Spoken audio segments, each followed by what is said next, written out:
We had a very interesting discussion on Verdict with Ted Cruz, that podcast, now that I am officially a castmate of that show. It is my honor and my privilege. It's very fun to be a part of this show. But we had a very interesting discussion on the most recent episode of Verdict with Ted Cruz, where a listener asked the question to both Michael Knowles and Senator Ted Cruz, what federal agencies would you abolish or do you think need to be abolished? And of course, their answers were great. But I'd like to add 2 federal agencies that need to be abolished to the answers that were given in that episode. The first one is TSA. TSA is the absolute worst. We have been on the road now for about 6 weeks, and this is what happened to me on the way back from Billings, Montana, which is where I spoke at Rocky Mountain College just this Monday. On the way back, the TSA unpacked my entire diaper bag. I traveled with my 9-month-old daughter. They dug around in the diaper bag until they found the bottle of children's Benadryl that I bring with us, just in case my daughter ever has an allergic reaction. Now, this bottle of Benadryl is liquid Benadryl. It's wrapped up in that saran wrap that it comes in. I've never used it. The box was sealed. They not only dug in my diaper bag for this, they made me open the box and made me unseal this Benadryl. And I said, is this really necessary? And they said, yes. And, you know, my thought, I try not to be sassy with these people because I just want to get to my plane. But my thought at the time was, if this was necessary, then how come the last 50 flights that I've been on in the last 3 months, you didn't feel it necessary to open up my diaper bag and unseal my Benadryl? Because I literally have been on 50 flights in the last 3 months and they have not done this. I was also flagged, by the way, and this is a second time. I was also flagged carrying my daughter on my hip, my 9-month-old baby girl. I mean, she's wearing this purple knitted hat with a big pom-pom. I'm obviously living the mom life here. They flagged me for extra screening at TSA. And again, my thought is, well, either TSA is leaning very heavily into Mayorkas's idea that parents are domestic terrorists, or and maybe this is more realistic here, maybe I, as a young blonde mother, maybe perhaps the least threatening profile that you could possibly construct, maybe I'm just a balance of the actual profiling that they do so that they can report to the Biden administration that they are not engaging in racial profiling while also protecting the homeland. I don't know. I think it's ridiculous. I think TSA is completely useless. This is not, by the way, any disrespect meant to the men and women who serve in the TSA. This is the agency itself. The purpose of the agency itself is completely pointless. I mean, if you look at the TSA's Instagram, if you look at what they miss, if you look at what they've actually stopped, I don't know that there's anything useful about this agency at this point any longer. It is just bureaucracy, and it makes it very difficult to travel. So, as I said, I would abolish the TSA. This is another federal agency that needs to go on the chopping block. The other federal agency that I would abolish, we're going to get to in just a moment. This was actually, by the way, also a question that a supporter on Locals asked me a couple months ago. Which federal agencies do you think need to be abolished? And I began to write a list at the time that has just continued to grow, and we're going to get to that shortly. I'm Liz Wheeler. This is The Liz Wheeler Show.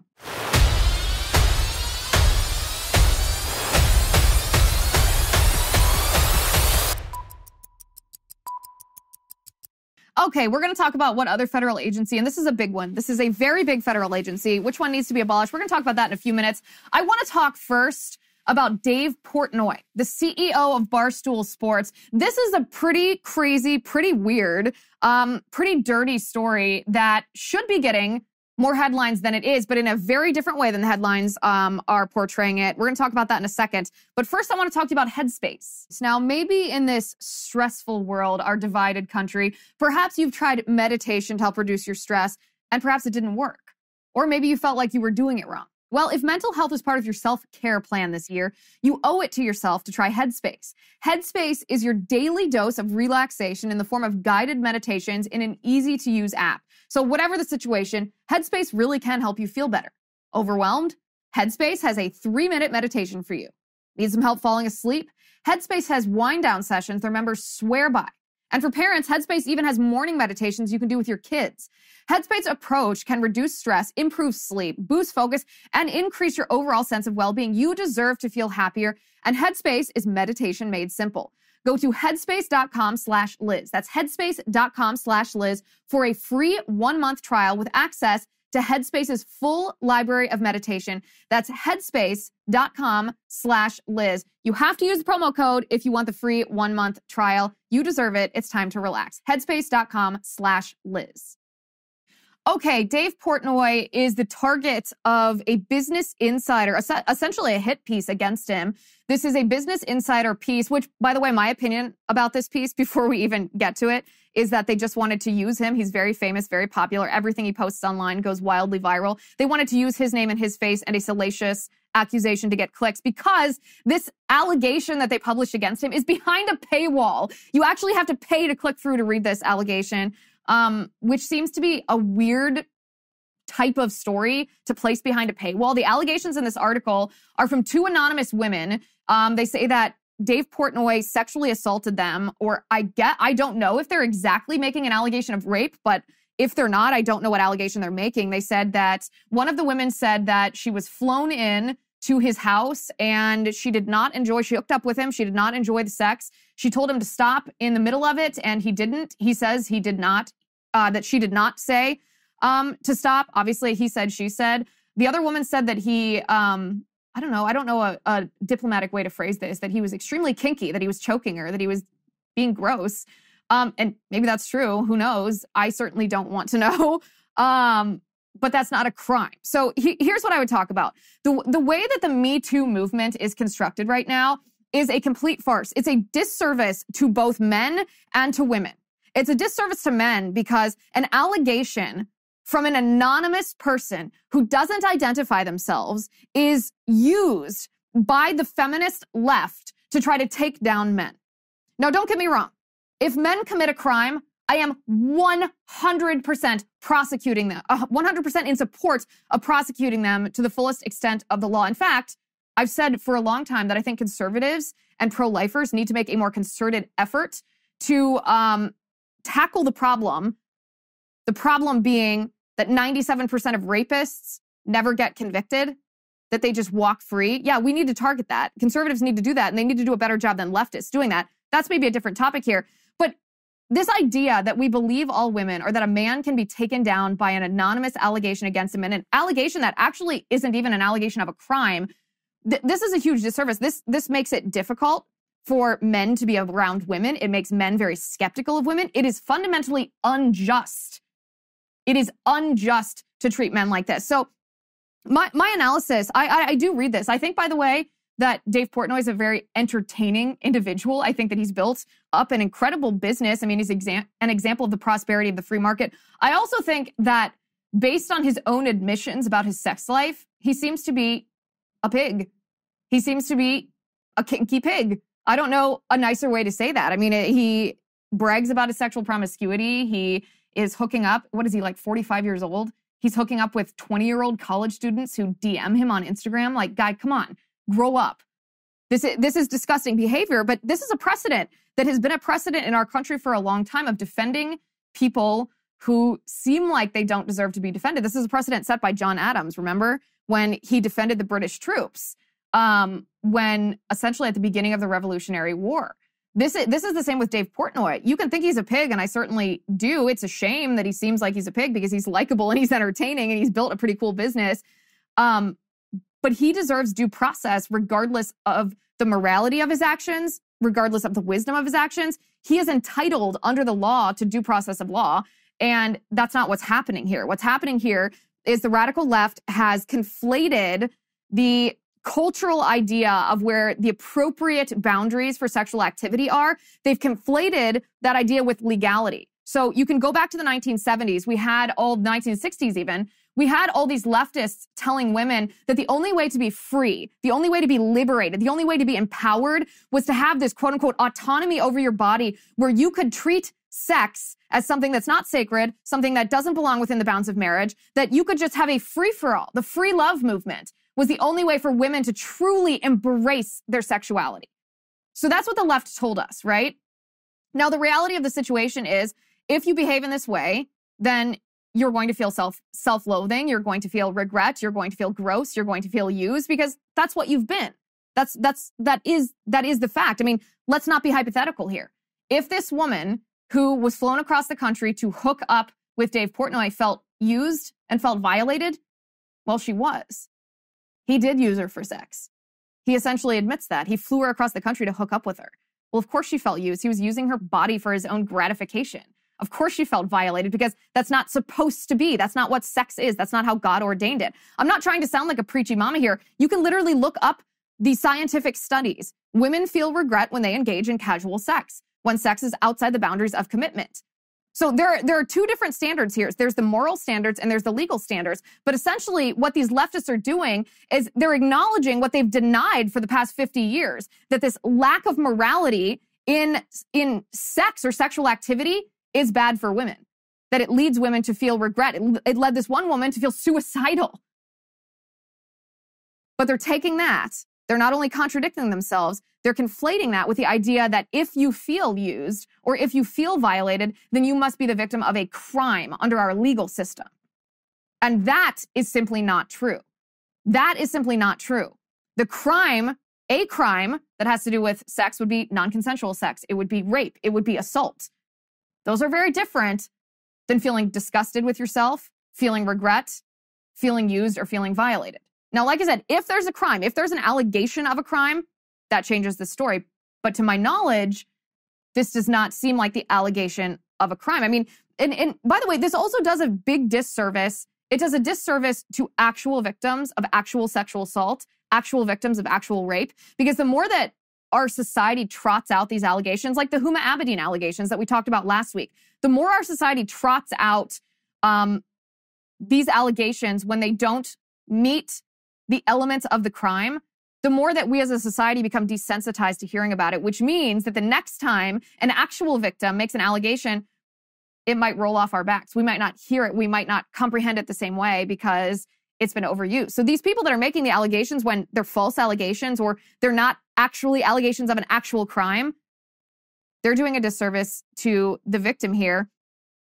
This is also obviously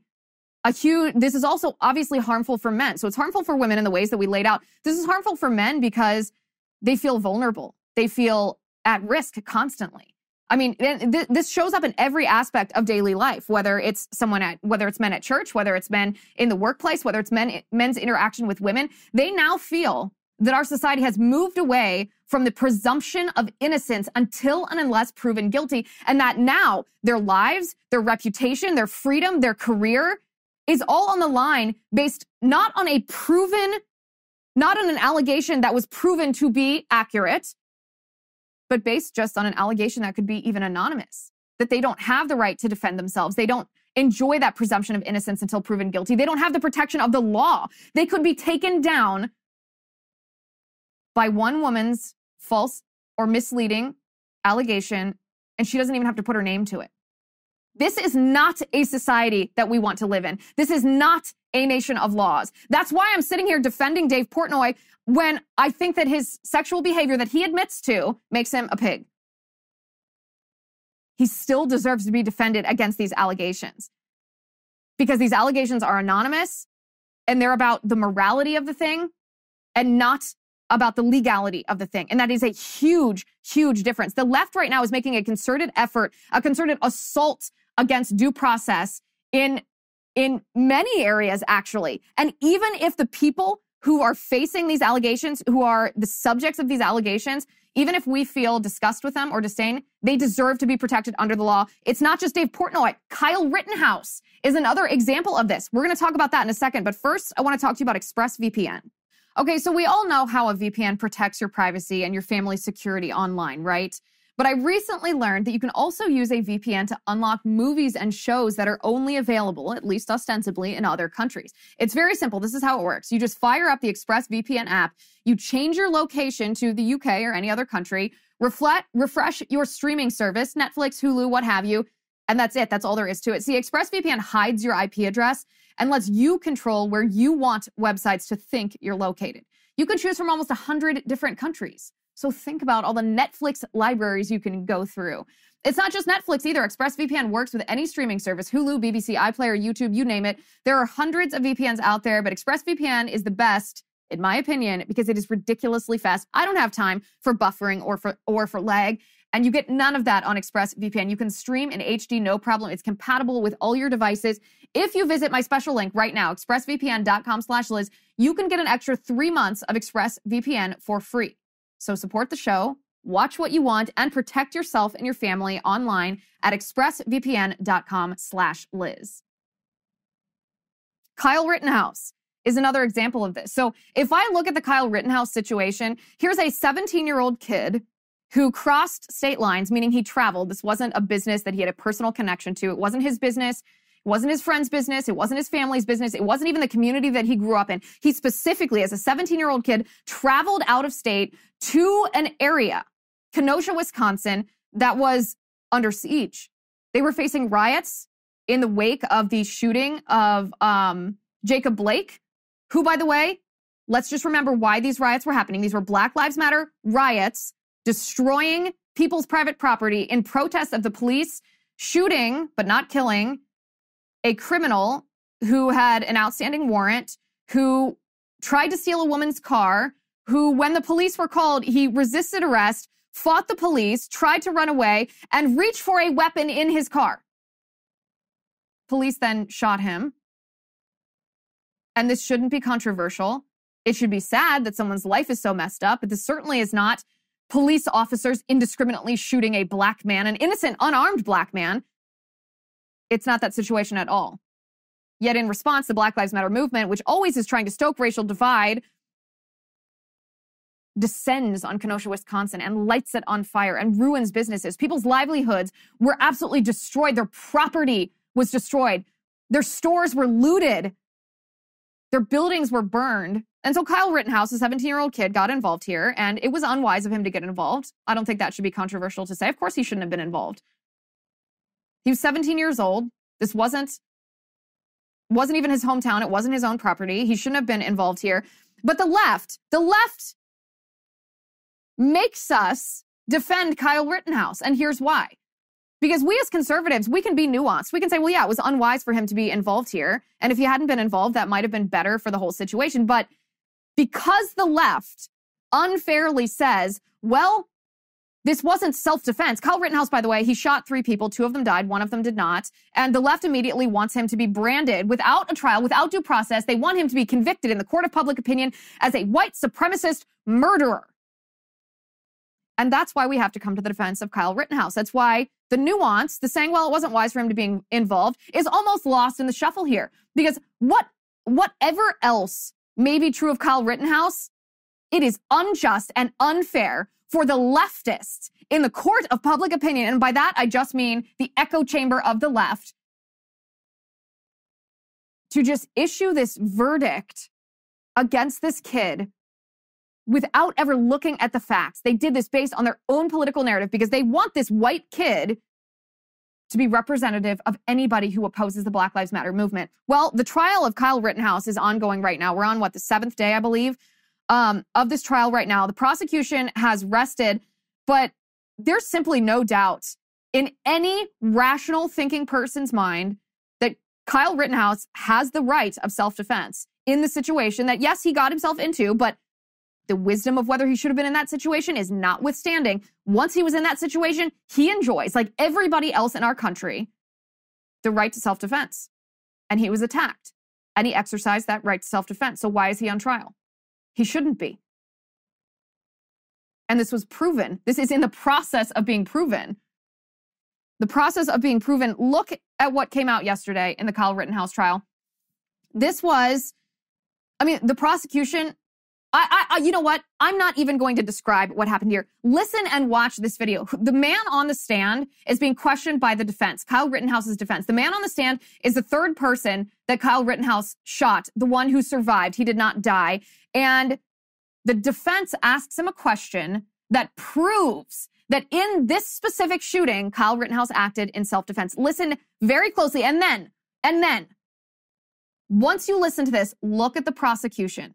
The prosecution is sitting at the table. It's the big fat man sitting at the table. The prosecution knows that his case is over. Take a listen to this. This is, by the way, video that also includes commentary from a very well-known YouTuber reacting in real time to this trial. Take a look. It wasn't until you pointed your gun at him, advanced on him, with your gun, now your hands down, pointed at him, that he fired, right? Correct. Oh, that's it! That's it. Directed verdict. Directed verdict on all the murder charges. Kyle knows. Yeah. Directed verdict on the murder charges. He just exhaled. Kyle he looks like he's going to cry. How do you not acquit after that? Look at bigger. Look at bigger. Look at big boy. Oh, man. big boy. Oh. It's over. The man that Kyle Rittenhouse shot, who survived, admitted that Kyle Rittenhouse only shot him after he first aimed a gun at Kyle Rittenhouse. There could not be a more fundamental defense of Kyle Rittenhouse's right to self-defense, and that his action constituted self-defense. Kyle yelled multiple times that he was a friendly. This man continued to chase him.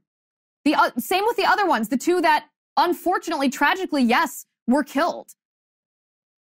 There's simply no doubt that this was self-defense. And that's why, even if you think that Kyle Rittenhouse shouldn't have been there, even if you question the wisdom of his involvement, even if you wish that he hadn't been there, he still deserves defense because he was deprived due process of law. The left has made his name synonymous with things that aren't true. He didn't just open fire. He wasn't just shooting people indiscriminately. He didn't commit murder. 2 people tragically died because they were attacking him and chasing him and didn't listen to him when he tried to run away and said he was a friendly. And now this man, the third man that he shot, says, well, no, he didn't open fire until I first aimed my gun at him. This is a classic case of self-defense. And the prosecution, did you see the prosecution? He's sitting there like this with his hand on his head. Why is he doing that? That is a position of defeat. Why is he in a position of defeat? Because he knows that his case is over. He knows that the defense just defended Kyle Rittenhouse. He knows that the allegations, the case that they laid out against Kyle Rittenhouse was false. The video proves this. The testimony proves this. We have aerial footage showing Kyle Rittenhouse running away, showing the people that he shot chasing after him. Again, those are the elements of self-defense. And regardless of your opinion of Kyle Rittenhouse or his involvement in what was happening in Kenosha, he's entitled under the law to self-defense.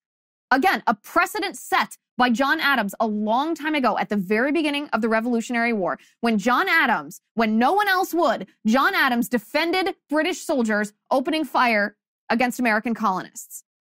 We can all agree. We wish the British soldiers hadn't opened fire. They were wrong for being here. They were tyrants violating our fundamental rights here in what would become the United States.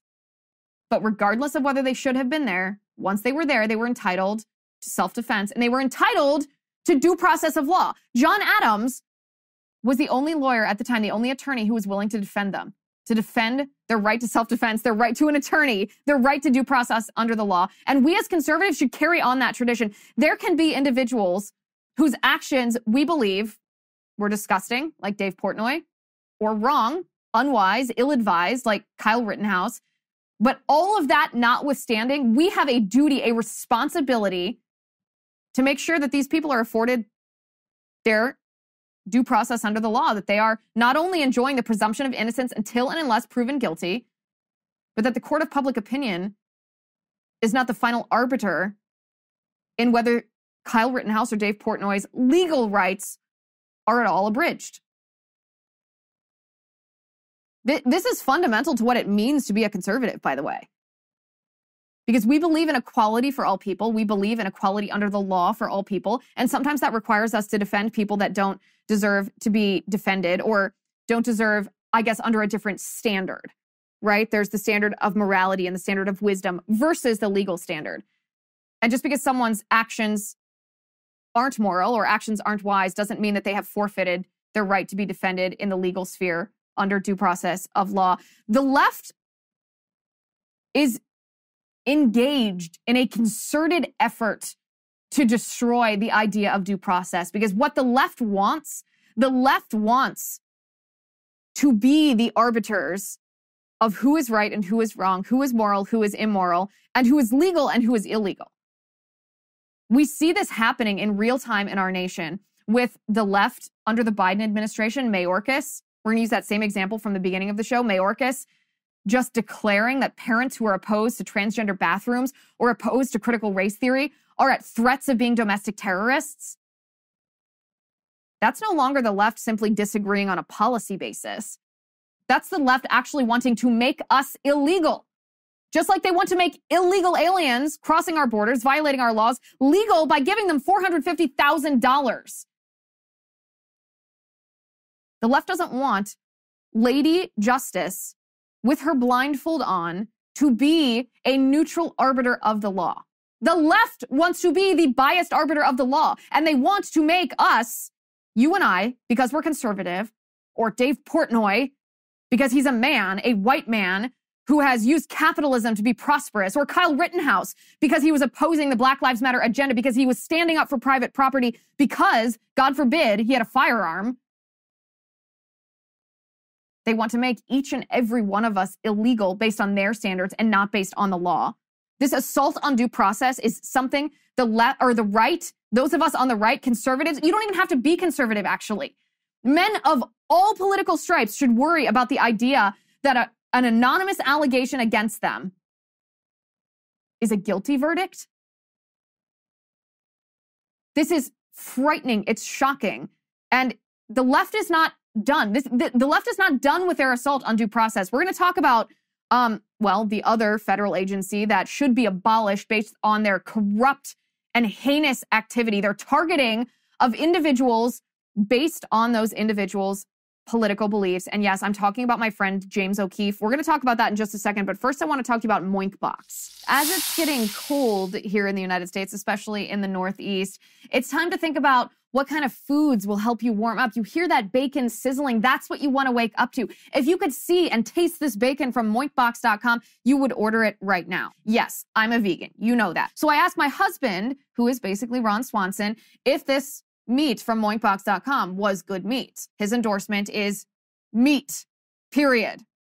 He liked it. Let's just say that. Moinkbox delivers grass-fed and grass-finished beef and lamb, pastured pork and chicken, and wild-caught Alaskan salmon direct to your door. This helps family farms become financially independent outside of big agriculture. That is a good thing. Their animals are raised outdoors. Their fish swim wild in the ocean, and Moink meat is free of antibiotics, hormones, sugar, and all the other junk you find prepackaged in the meat aisle. Sign up for moinkbox.com/Liz to get a year of bacon for free and then pick which meats you want delivered with your first box. You can change what you get each month, cancel anytime. Join the Moink movement today. Go to moinkbox.com/Liz right now, and listeners to this show get free bacon for 1 year. This is just for a limited time. It's spelled MOINK box.com/Liz. That's moinkbox.com/Liz.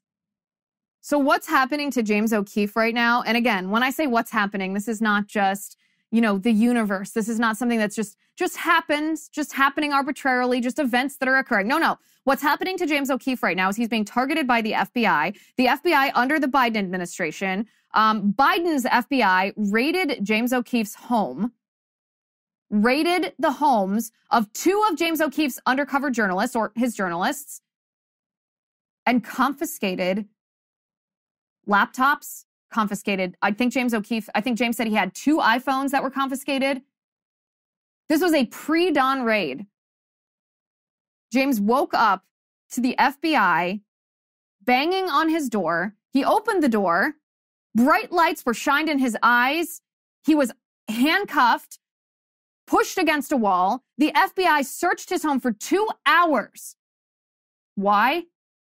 Well, because James O'Keefe, who had chosen not to publish what was presented to him as the diary of Ashley Biden.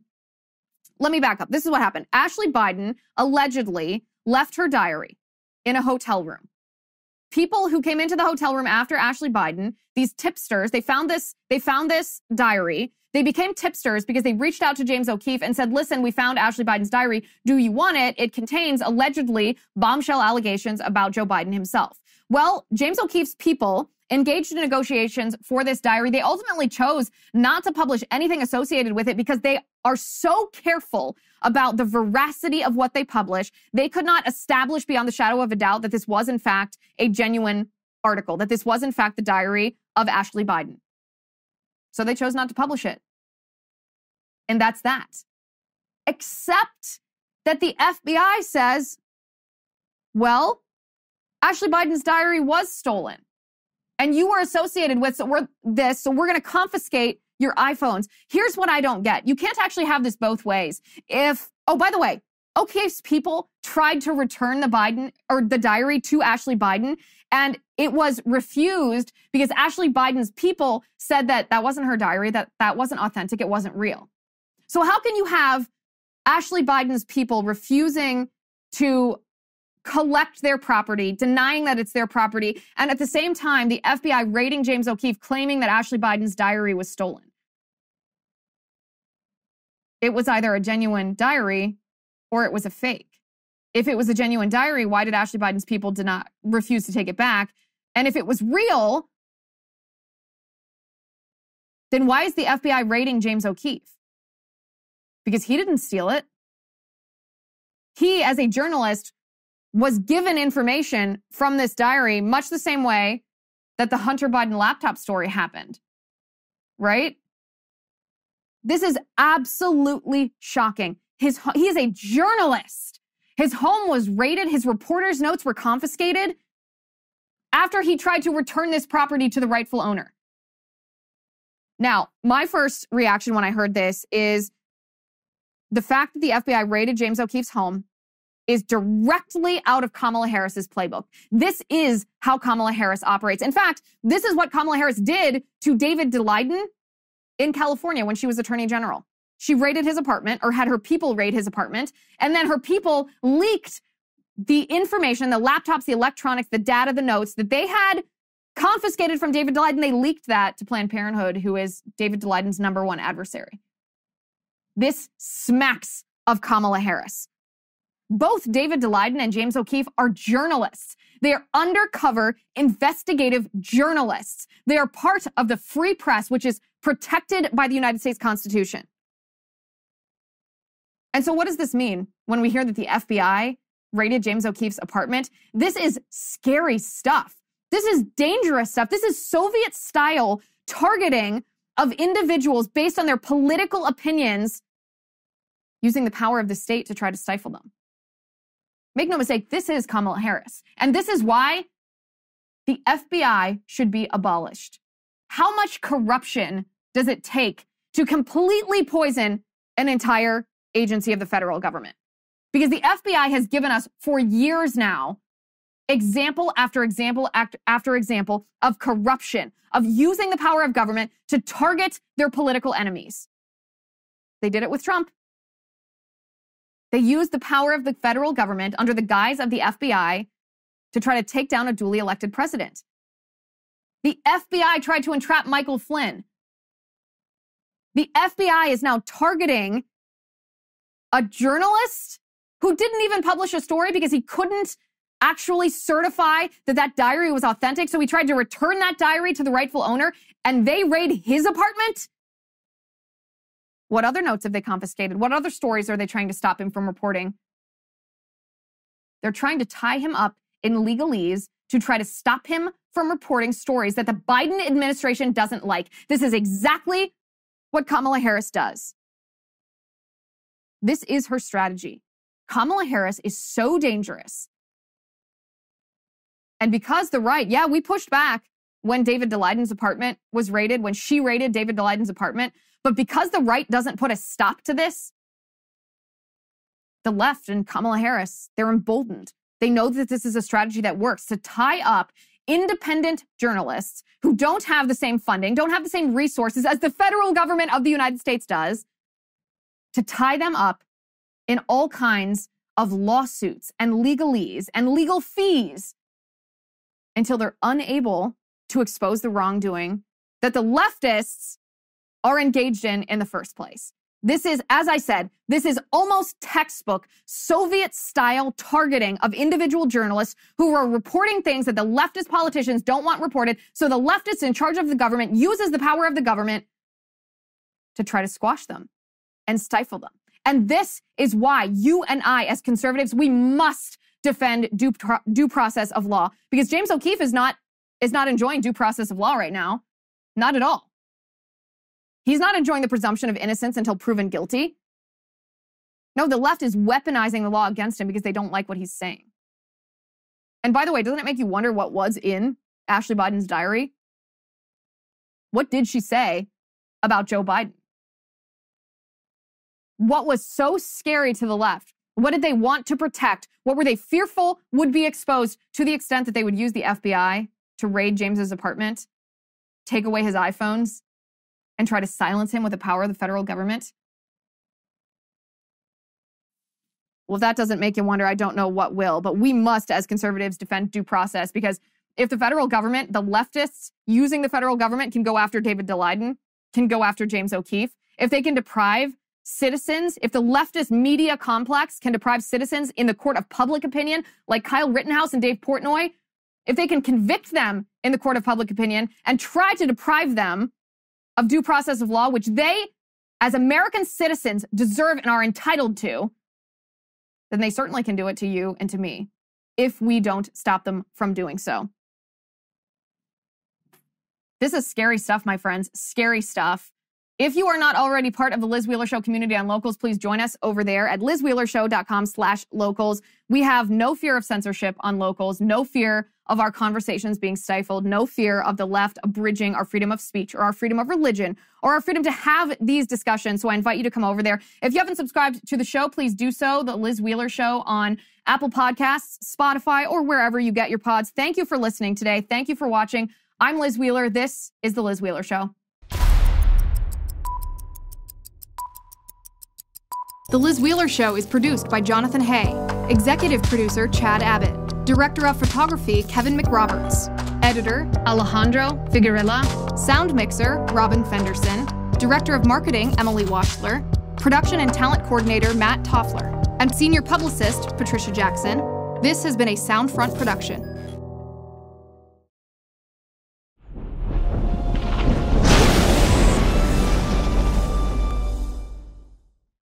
If you haven't already, give this video a thumbs up, hit the subscribe button below, and ring the bell to make sure you never miss a video.